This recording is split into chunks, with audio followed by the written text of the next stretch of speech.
Hey y'all, Jamie here from Country Diggers.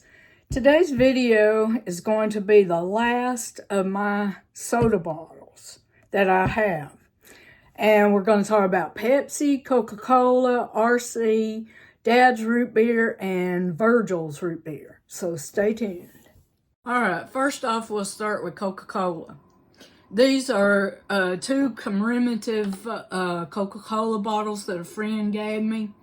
The 75th anniversary, world's first Coca-Cola bottling company, Chattanooga, 1899 to 1974. These are 1974s.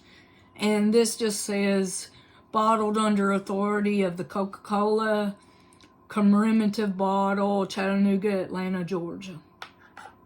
Okay, now something about the company and the people who made it. All right. The birth of a refreshing idea. The product that has given the world its best known taste was born in Atlanta, Georgia, on May 8, 1886. Dr. John Stith Pemberton, a local pharmacist, produced the syrup for Coca-Cola and carried a jug of the new product down the street to Jacob's Pharmacy, where it was sampled, pronounced excellent, and placed on sale for 5 cents a glass as a soda fountain drink. Carbonated water was teamed with the new syrup to produce a drink that was at once delicious and refreshing, a theme that continues to echo today, wherever Coca-Cola is enjoyed. Thinking that the 2 C's would look well in advertising, Dr. Pemberton's partner and bookkeeper, Frank M. Robinson, suggested the name and penned the now famous trademark, Coca-Cola, in his unique script. The first newspaper ad for Coca-Cola soon appeared in the Atlanta Journal, inviting thirsty citizens to try the new and popular soda fountain drink. Hand-painted oilcloth signs reading Coca-Cola appeared on the store awnings with the suggestion drink added to inform passerby that the new beverage was for soda fountain refreshment. During the first year, sales averaged a modest 9 drinks per day. Dr. Pemberton never realized the potential of the beverage he created. He gradually sold portions of his business to various partners, and just prior to his death in 1888, sold his remaining interest in Coca-Cola to Asa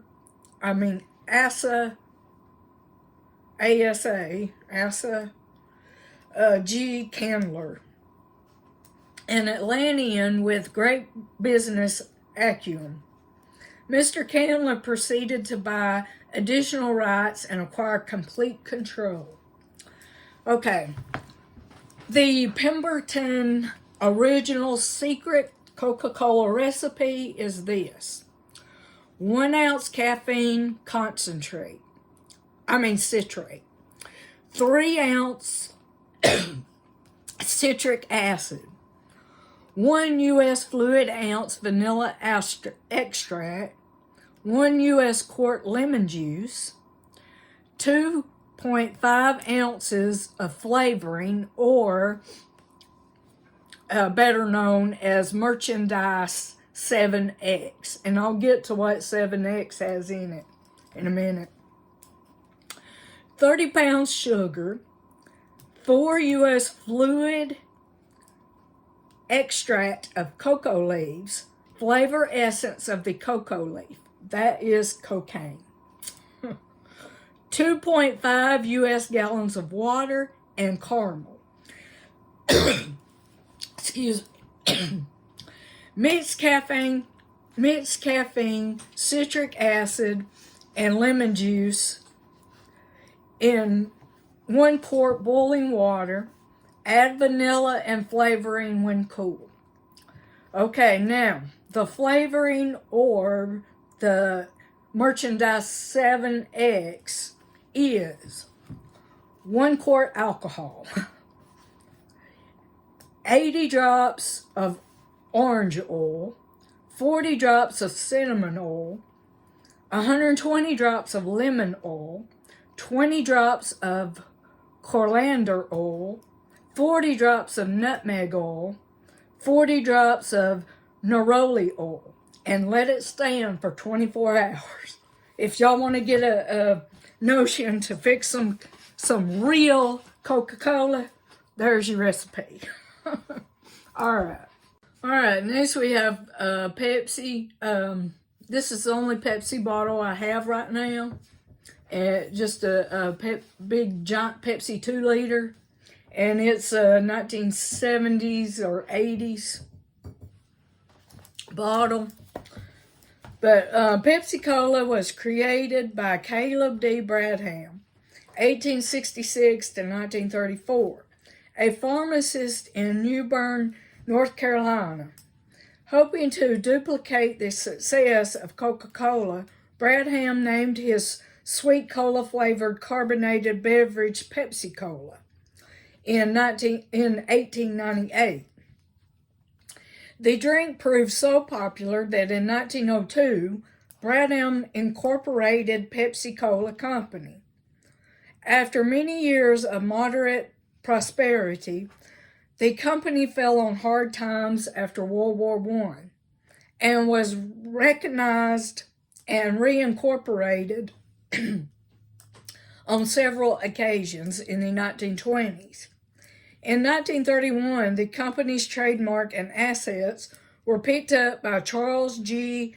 Guth, 1876 to 1948, founder of the modern Pepsi Cola. He established a new Pepsi Cola company, had a chemist formulate a better drink, set up new bottling operations, and began merchandising a hugely successful 12-ounce bottle for 5 cents. Guth was also president of Loft Incorporated, a candy manufacturer and soda fountain chain founded in 1919. And in legal battles in 1936 and 39, he lost a controlling interest in the Pepsi Cola Company to the new management of Loft. When in 1941 the Pepsi Cola Company was merged into Loft, the name Loft Inc. was changed to Pepsi Cola Company. In 1950, Alfred N. Steele, 1901 to 1959, a former president of Coca-Cola Company, and the husband of actress Joan Crawford, no relation.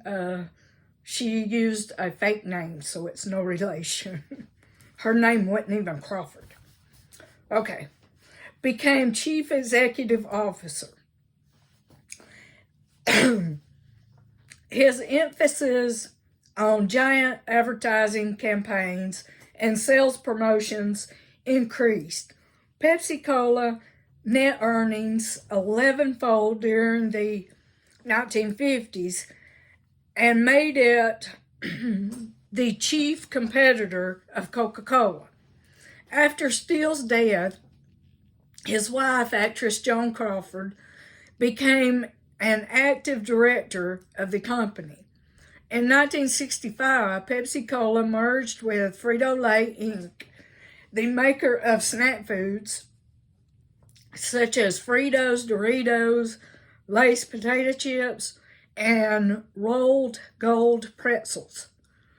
The newly enlarged company diversified further with the purchase of 3 restaurant chains: Pizza Hut in 1977, Taco Bell in 78, and Kentucky Fried Chicken in 86, and 7-Up in 86 too.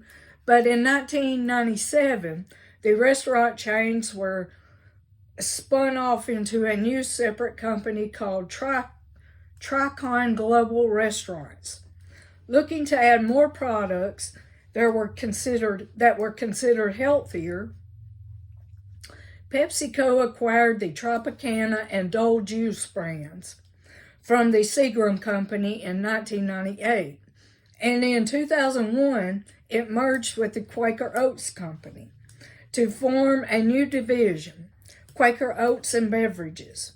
With the merger, PepsiCo's popular brands included Pepsi Cola, Frito-Lay snack products, Lipton tea, Tropicana juices, Gatorade sports drinks, Quaker Oats cereal, and rolled gold pretzels. In the early 21st century, PepsiCo focused on expanding its operations in other countries, notably Russia, which was its second largest market. In 2008, it brought a controlling interest in JSC Lubensky, Russia's largest juice manufacturer, and 3 years later, it completed its acquisition of Wim Bill Dan Foods. Those investments helped make PepsiCo the largest food and beverage company in Russia. Pepsi. All right, next we have RC Cola. This bottle is a 1979 RC Cola, ACL. Okay, a little bit about RC. Okay, in 1901, the Colehampton Hatcher grocery store was established in Caseta, Georgia in 1903. The Hatcher family took sole ownership and the name was changed to the Hatcher Grocery Store. The grocery store was located at what was 22 West 10th Street. Today's address, after house numbers changed, is 15 West 10th Street.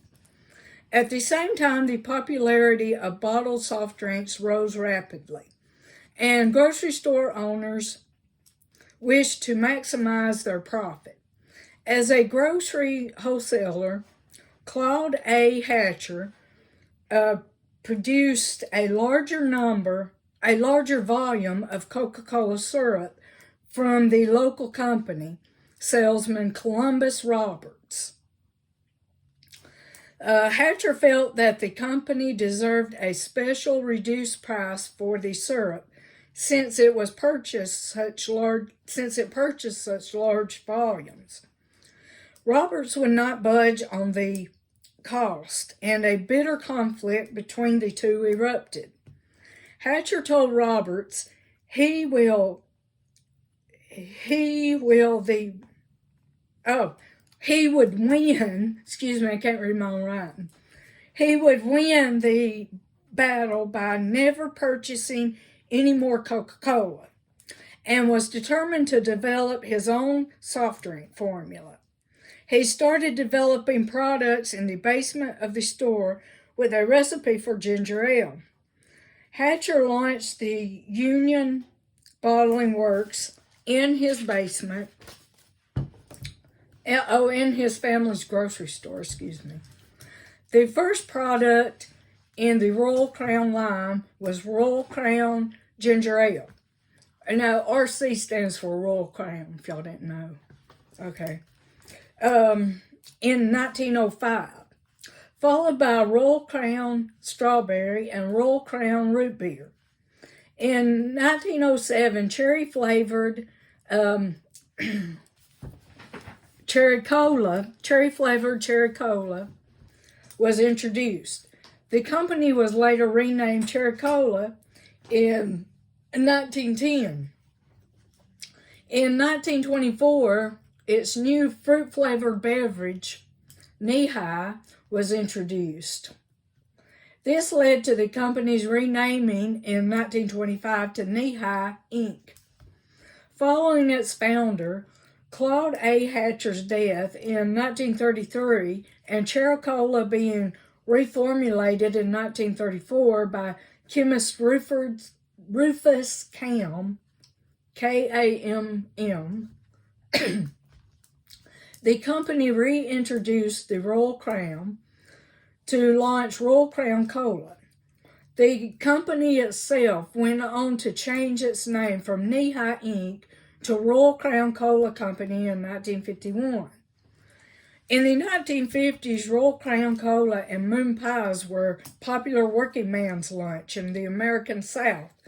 I remember my grandpa saying that, and he would buy us a RC Cola and a moon pie, and we'd eat and drink moon pies. And eat moon pies and drink RC Cola, me and my grandpa. And let's see, okay. In 1954, Royal Crown was the first company to sell soft drinks in a can. In September 2022, Philippine-based McKay Holdings announced it will require 100% of RC Global Beverages, Inc. The transition is subject to the finalization of a share purchase agreement and other closing conditions. RC Cola. All right, next we have Dad's Root Beer. Now this one is thick on the inside, and I don't know how to get all that out. I've been keeping it thinking that I could get it out one day, but I don't know. This is Dad's Root Beer. Okay, you can see it right there. Dad's Root Beer. And the bottle is made like a barrel. You can see how it's made, hopefully. But one of these days I'm going to have to get it unsick. But I'll tell you about Dad's Root Beer now. All right. This bottle I'm calling vintage. I don't know the date on it. But because it's got the patent date, which is 1939 or something like that, 37. But I don't know if this bottle is that old. I don't know. But Dad's Root Beer, one of America's most popular soft drinks, was developed in the 1930s by partners Barney Burns and Eli Clapman in the basement of Clapman's Chicago area home.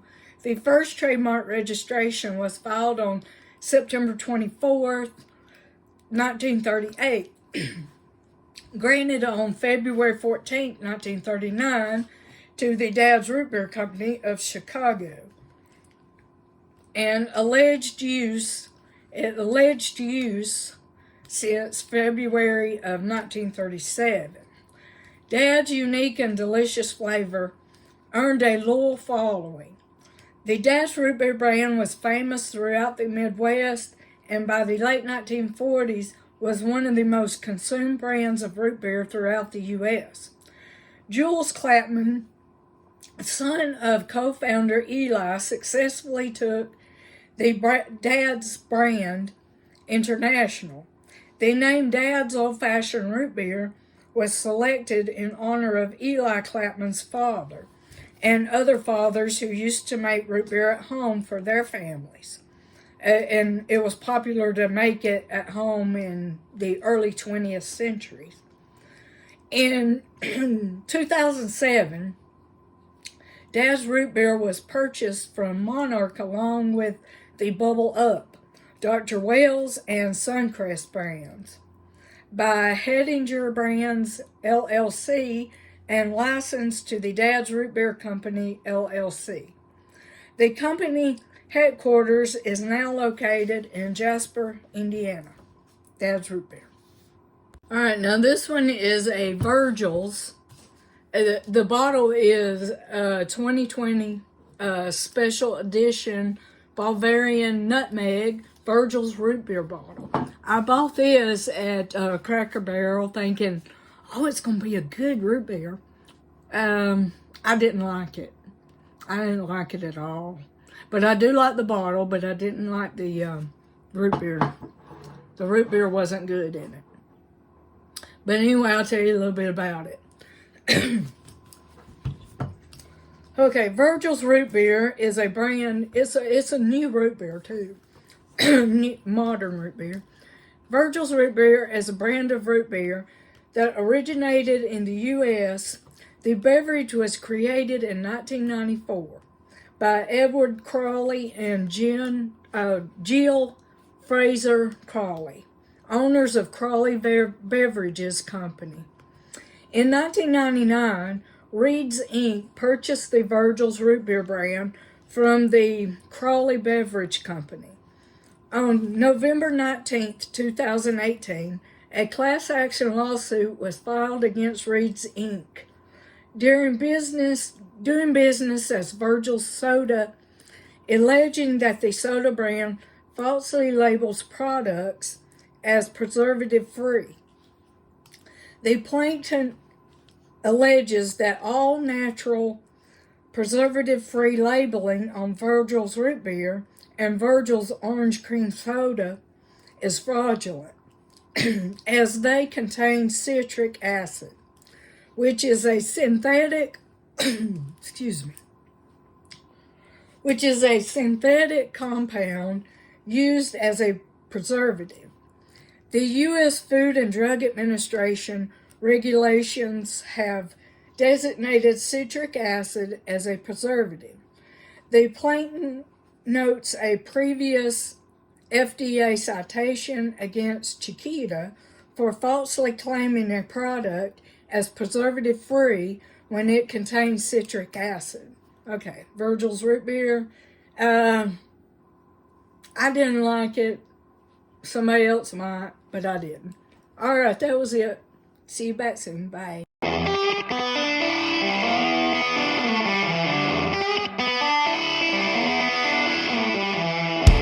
This morning, Lord, we're gonna lift each other up and stand as one. This morning, every child, every mother, we stand as one. Well, I know that wound's been heavy, child, and your hope's been trapped in ice. Oh, but